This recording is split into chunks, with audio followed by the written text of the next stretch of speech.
ভোরে একা জ্বলতে থাকা তারাটিকে ঘুমিয়ে যেতে বললে অনেকদিন স্বপ্ন দেখে না এমন কোনো মানুষের মতো চিন্তালেশহীন মনে আকাশের দূর শূন্য গর্ভে ফ্যাকাশে চোখে তাকিয়ে থাকে। কলকারখানার চিমনি দিয়ে সেই দূরের দিকে উঠে যাচ্ছে ধোঁয়া। তাকে থামতে বলা কি বোকামি হবে?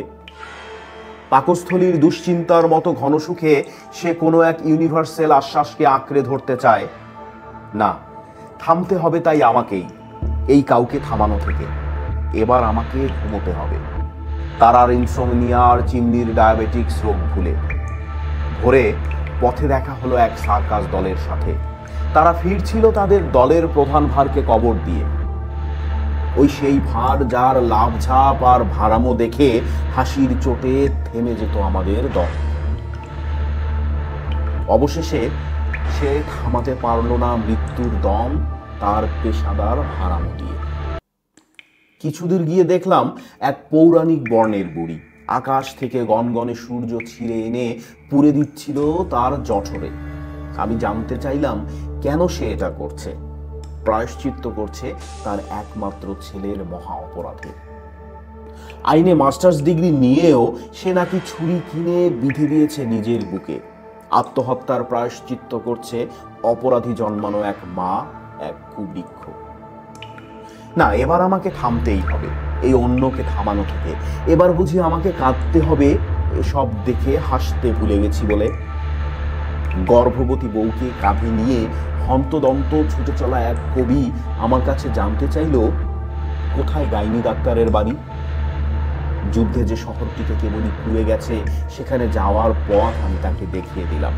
পচা নারী ভুঁড়ি দিয়ে বানানো কোট পরে এক প্রেসিডেন্ট তার জারজ ছেলে মেয়েদের রক্ত প্যালেটে নিয়ে তার অকালে অক্কা পাওয়া মেয়ের পোর্ট্রেট আঁকার জন্য আমার কাছে জানতে চাইল কোথায় চিত্র আর্টিস্টের বাড়ি।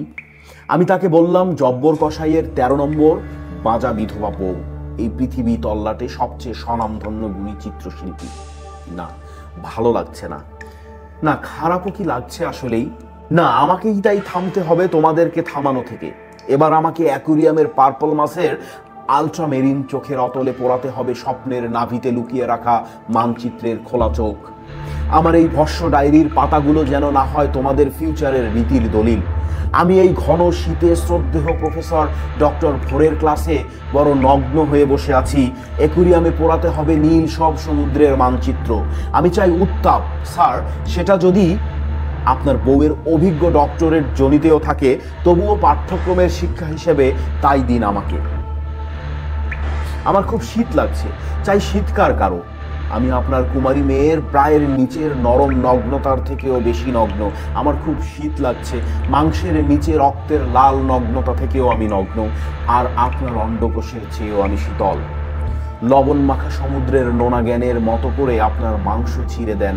আমার খুবই খিদে আর শীত লাগছে, খুব বেশি, খুবই বেশি। এতক্ষণ পড়লাম কবি প্রবর রিপনের কবিতা প্রফেসর ডক্টর ভোরের ক্লাসে।